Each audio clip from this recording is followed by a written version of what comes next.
Usa ka lalaki nga padung untang mangumpra sa merkado publiko sa Tabunok ang naslide samtang nagmaneho siyang motorsiklo og naabot sa Picas Lane hinungdan nga napasok sa og nagguroy siya sa usa ka SUV.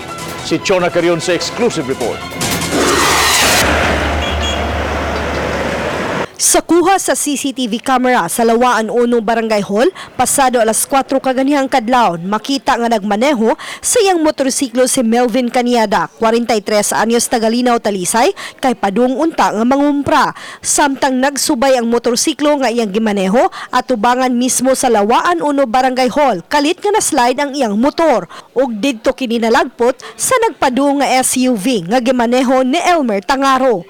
Mipilit siya sa tubangang bahin sa SUV di na-damage ang bumper niini ug naguroy hinungdan sa iyang hinanaling kamatayon. Nag-travel sa opposite nga direksyon.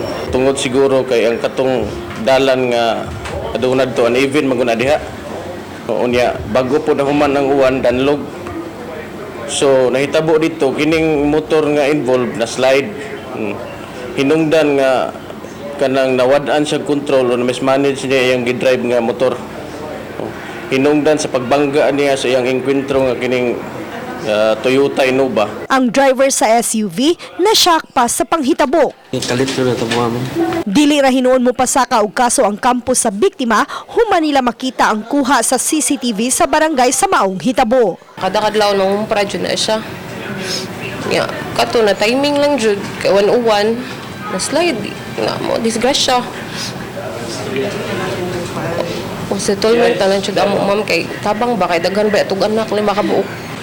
Pahimangno sa traffic group nga magmaton sa kanunay kung magmaneho og sakyanan ilabi na nga mubundak ang uwan ug higa ang dan. Uban ni Godfrey Rillen, Chona Carion, Balitang Bisdak.